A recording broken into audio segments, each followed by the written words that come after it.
Fams, doyan kan makan kepiting? Bagus! Soalnya rugi banget kalau nggak sampai doyan menyantap makanan laut yang satu ini, Fams. Enaknya, pakai banget, Fams. Indonesia, Fams, emang dikenal sebagai negara kelautan yang punya sumber daya krustasi cukup tinggi loh, termasuk kepiting ini. Hebatnya lagi, hasil laut ini jadi penopang ekspor perikanan di Indonesia. Oh my wow, keren ya! Nah, salah satu produsen kepiting terbesar di Indonesia berada di Sulawesi Selatan, Fams. Oh iya, kepiting yang biasa dikonsumsi di Nusantara adalah jenis kepiting bakau, Fams. Ukurannya relatif lebih besar, dagingnya juga lebih padat. Wow-nya lagi nih, Fams, tiap 2 hari sekali kepiting yang dihasilkan di sini dikirim ke Shanghai. Keren, Indonesia mendunia. Sebelum menangkap kepiting, nelayan harus mempersiapkan alat perangkap yang disebut dengan bubu. Sebenarnya sih, alat ini bukan cuma untuk tangkap kepiting aja, Fams, tapi bisa juga dipakai sebagai perangkap ikan. Bubu terbuat dari bambu dan jalinan tali plastik. Perangkap ini sengaja dibuat agar ikan atau kepiting yang udah masuk perangkap gak bisa kabur lagi tuh. Jangan lupa, pasang umpan di dalam bubu, Fams. Ada baiknya umpan yang digunakan dipilih yang berbau amis menyengat, Fams. Misalnya kepiting karaka alias kepiting rawa yang masih kecil-kecil ini nih. Nah, ini dia nih, kepiting yang sudah masuk ke dalam perangkap, Fams. Kepiting yang ditangkap ini harusnya sih berukuran besar karena untuk pasar ekspor. Tapi kalau dapat kepiting kecil, tetap diangkut juga kok. Soalnya, kepiting yang masuk perangkap dan dilepaskan ke habitatnya cenderung stres dan bisa mati.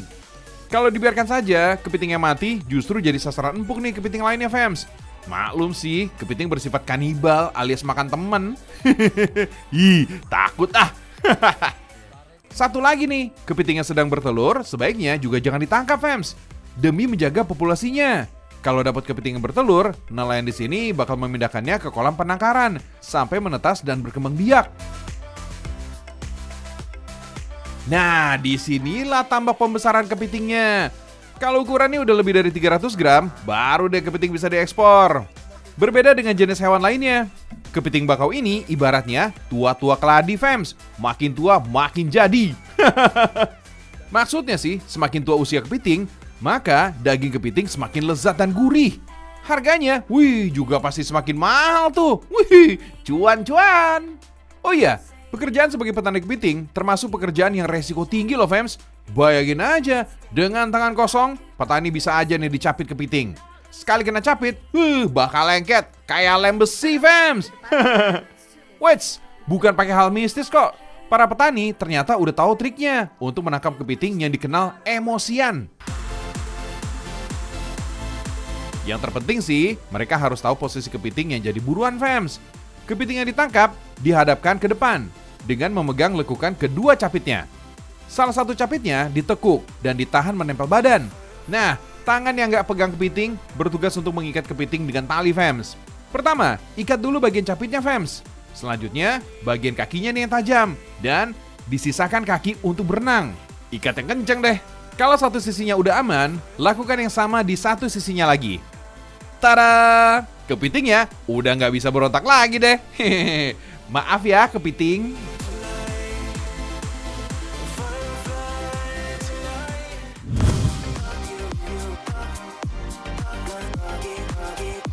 Di zaman yang makin modern gini, kalian nggak usah perlu lagi cari lahan luas untuk menghasilkan pundi-pundi cuan dari seafood mahal ini loh. Soalnya, ada teknologi bernama apartemen kepiting. Wah, apalagi nih? Apartemen mini ini bisa ditemui di Balai Perikanan Budidaya Air Payau Takalar, Sulawesi Selatan, Fams. Jauh sebelum ada di Indonesia, apartemen vertikal ini udah diterapkan di Cina, Malaysia, Singapura, dan Vietnam. Bahan apartemen ini dibuat dari kotak-kotak berbahan PVC yang tebal dan kuat. Kemudian disusun secara vertikal dan horizontal. Inovasi ini dikembangkan sebagai usaha mengendalikan populasi kepiting di alam, Fams. Soalnya, kepiting konsumsi kebanyakan berasal dari hasil tangkapan langsung atau budidaya di hutan bakau. Alhasil, produksi kepiting nggak menentu dan kualitasnya juga nggak seragam. Kepiting yang masuk ke apartemen ini ada batas ukuran minimal, Fams. Ukurannya harus sekitar 6 inci ya. Kalau terlalu kecil, rawan kabur nih dari sela-sela apartemen tuh. Fams, Inovasi apartemen kepiting ini ternyata punya banyak keunggulan. Yang paling utamanya sih, hemat lahan dan bisa diterapkan di mana aja. Gak harus dekat dengan laut atau tambak saja, fams. Di daerah perkotaan berkonsep urban culture ini juga bisa kok. Kalau di tambak berukuran 1 meter persegi, cuma bisa menampung 20 ekor aja. Tapi, sistem apartemen ini bisa mencapai 80 ekor kepiting. Wow, 4 kali lipat lebih banyak, fams. Hebat ya! Perawatannya juga nggak gampang tuh. Pembersihan dilakukan di pagi hari untuk membuang sisa-sisa makanan padat, biar kualitas airnya tetap terjaga. Air di dalam apartemen kepiting ini juga dibuat terus bersirkulasi, fams. Penyaringan modern ini bernama teknologi SRAS, alias Smart Recirculation Aquaculture Systems. Fams, kepiting yang satu angkatan masuk apartemen ini ukurannya mirip-mirip loh. Soalnya mereka mendapat makanan yang sama dan gak saling rebutan. Dalam sehari, kepiting ini dapat 2 kali jatah makan, fams, yaitu pagi dan sore hari. Biasanya, mereka dikasih makan ikan bete-bete yang udah dipotong-potong kecil. Oh iya, apartemen kepiting ini nggak cuma dipakai untuk kepiting bakau aja kok. Kepiting soka atau rajungan juga bisa menempatinya nih, fams. Kebanyakan sih, apartemen ini berfungsi untuk penggemukan kepiting, fams. Dalam satu kotak ini, bisa menampung kepiting yang berukuran hingga 900 gram loh. Mantap! Nah, dengan habitat apartemen yang lebih bersih dan terawat, hasil panen kepiting juga punya standar kualitas yang mumpuni. Selain kepiting bebas dari lumpur, berat dan ukuran daging kepitingnya jadi lebih tebal, fams. Kalau masih nggak percaya, coba nih ketok-ketok bagian cangkang kepiting ini deh. Kalau bunyinya kayak tong yang nyaring, berarti daging kepitingnya kurang bagus, fams. Kalau suaranya berat kayak gini, nggak perlu diragukan lagi deh kepadatan dagingnya. Jos bener deh, fams.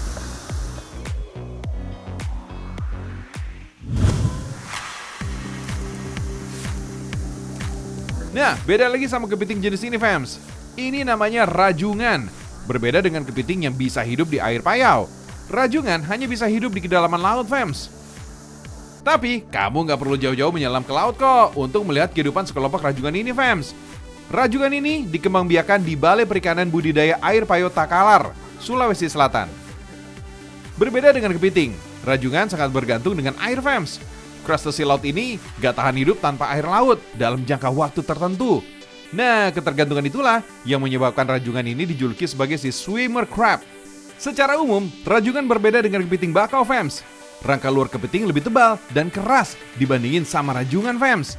Selain itu, rajungan memiliki bentuk tubuh yang lebih ramping, dengan capit yang lebih panjang. Warna rajungan juga lebih mencolok dengan totol-totol seperti macan.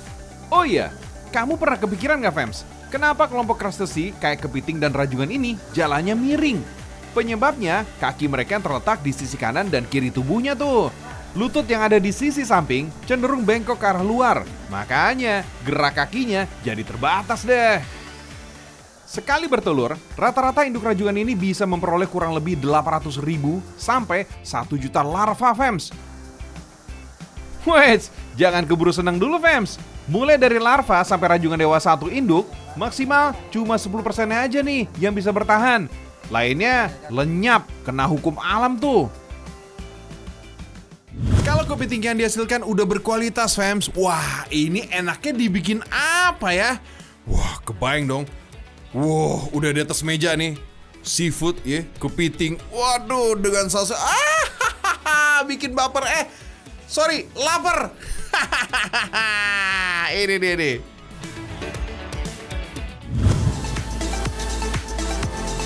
Nah, ini nih sajian yang gak pernah gagal untuk memanjakan perut.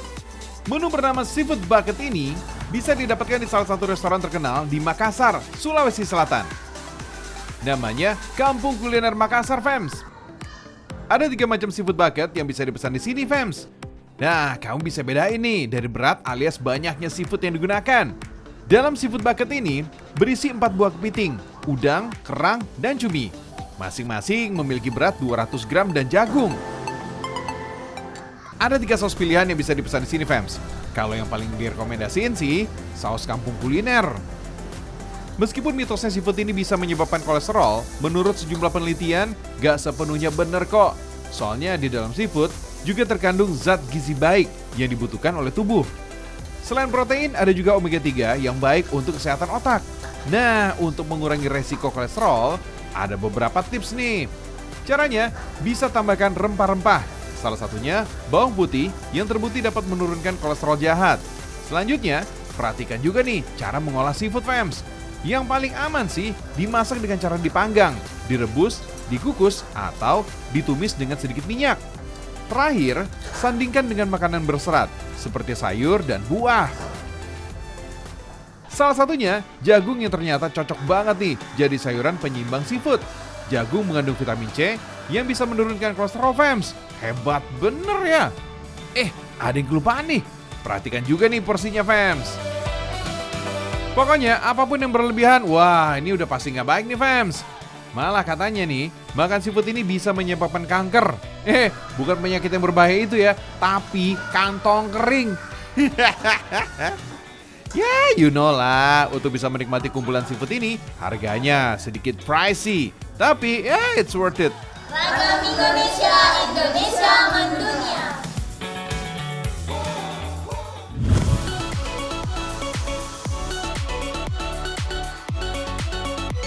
Masih kurang kenyang? Ada nih, mie ramen dengan tambahan Mr. Crab Fams.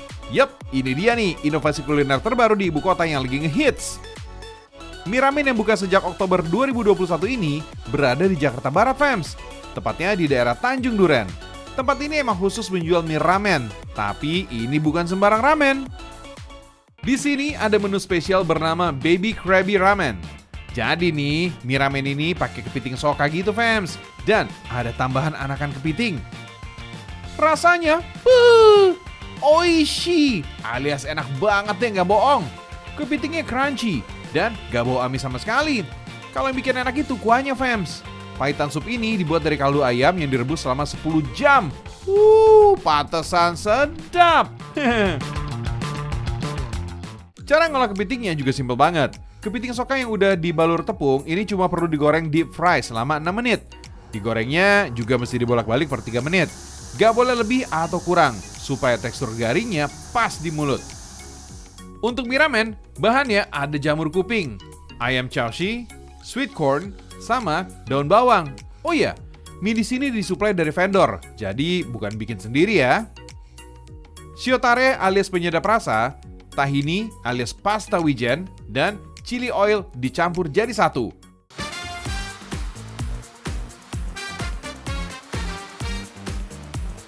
Kemudian, mie direbus selama 1 menit. Gak pakai lama, masukin deh mie ke dalam bumbu.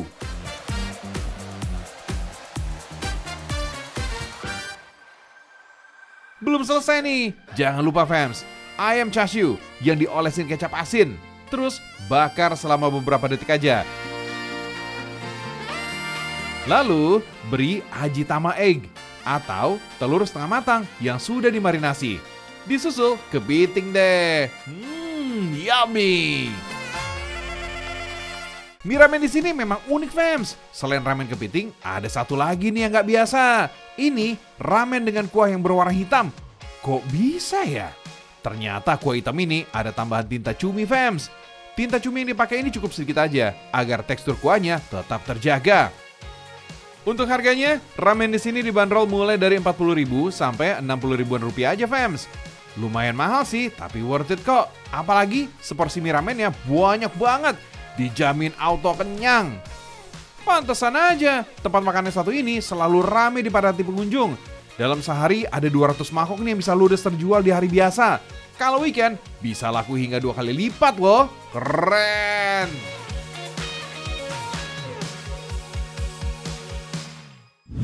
Buah manggis, buah kedondong. Enggak, bukan pantun. Cuma saya mau bikin ikler nih ya. Ikler isiannya manggis. Wow, itu sangat ini sekali ya. Penemuan yang oke sekali. Kita simak sama-sama yuk. Ini dia.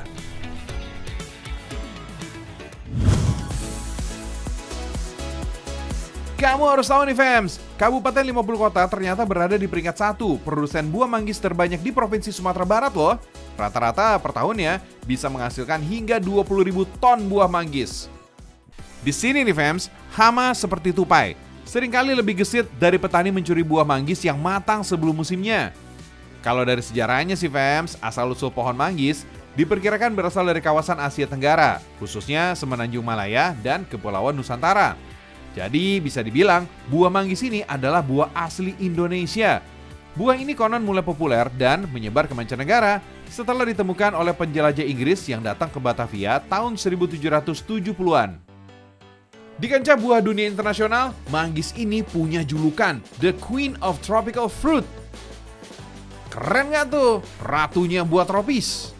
Rajanya siapa ya? Ayo. Walau kulitnya tebal dengan warna gelap yang kurang menarik, daging buah manggis yang matang terlihat cantik dengan warna putih bersih. Rasanya manis, gizinya juga tinggi.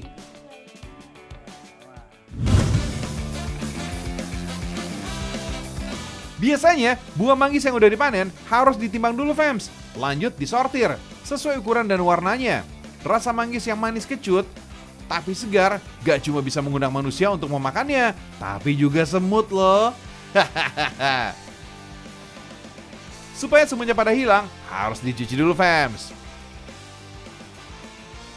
Manggis yang sudah dicuci, dibersihkan lagi dengan alat ini untuk membersihkan kotoran atau semut yang mungkin masih tersisa di sela-sela tangkai buah manggis. Sebelum ditutup rapat, manggis perlu diberi busa yang sudah dibasahi. Fungsinya agar manggis tidak cepat busuk saat pengiriman nanti. Manggis paling enak dimakan langsung. Tapi tahu nggak, fams? Kalau manggis juga bisa loh dibikin jadi kue eclair. Itu loh, fams, kue asal Prancis yang dikasih custard dan krim kue. Pada dasarnya, eclair sama seperti membuat kue sus, fams. Tapi bedanya bentuk eclair memanjang, sedangkan bentuk sus bulat-bulat. Kalau sudah dicetak, tinggal di oven aja deh. Wait, ini baru bikin adonan kuenya aja, fams. Belum toppingnya dan flannya juga. Yap, topping juga sebagai salah satu pembeda antara kue sus dengan eclair. Uniknya lagi, flan eclair ini terbilang spesial karena dibuat dari buah manggis, fams. Oh iya, julukan Ratu Buah Tropis ini diberikan karena manggis mengandung lebih dari 40 jenis xanthone, yaitu jenis antioksidan yang paling super. Belum lagi kandungan serat, mineral, dan vitamin. Setelah disaring, tambahkan karamel, biar lebih enak dan teksturnya tidak terlalu cair. Kue yang sudah jadi tinggal dilubangi untuk tempat masuk flan ke dalam kue. Udah kebayang enakin nih. Sekarang saatnya bikin topping, fams. Topping eclair kali ini ada banyak rasa, termasuk rasa manggis. Bahannya dari coklat yang sudah diberi campuran manggis. Prosesnya tinggal dioles ke atas kue aja. Jadi deh. Bentuknya cantik, rasanya juga juara. Enak banget. Kandungan gizi pada manggis juga bagus loh untuk kesehatan kita, fams. Fams, habis dimakan dagingnya, nah kulitnya yang berwarna ungu itu tuh jangan dibuang. Karena kulitnya ini mengandung pigmen antosianin. Ya, ini adalah antioksidan pembasmi sel kanker. Nah, itu dia tuh. Biasanya kan dibikin pil, ya kan? Cuma kalau dibikin biskuit, wih, gimana caranya itu ya? Kulitnya kan emang enak. Kita lihat yuk.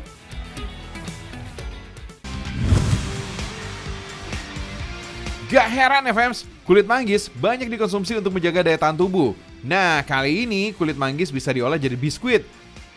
Caranya, cuci dulu kulit manggisnya, fams. Lanjut, kerok untuk diambil bagian dalamnya. Kemudian, blender sampai halus. Siapkan kacang tunggak yang dihaluskan, fams. Lalu, campur daun bayam dan sawi segar. Kacang tunggak dan daun bayam digunakan untuk melengkapi kandungan gizi biskuit, fams, terutama kandungan protein dan mineral. Sips, tinggal membuat adonan biskuit aja deh. Supaya tekstur biskuitnya lebih lembut dan renyah, adonan bisa ditambahkan baking soda. Tuang adonan yang sudah agak mengembang di meja dan pipihkan dengan ketebalan sekitar setengah sentimeter. Sekarang, waktunya kita mencetak adonan menggunakan cetakan bintang ini. Susun adonan di atas loyang yang sudah diolesi mentega. Jangan lupa, olesi juga nih bagian atas adonan dengan kuning telur, supaya tidak mudah hancur saat di oven nanti. Tinggal bakar dalam oven selama 1 jam, fams. Ini dia hasilnya. Biskuit kulit manggis yang lezat dan menyehatkan. Berdasarkan hasil uji laboratorium, komposisi gizi biskuit kulit manggis ini tergolong lengkap.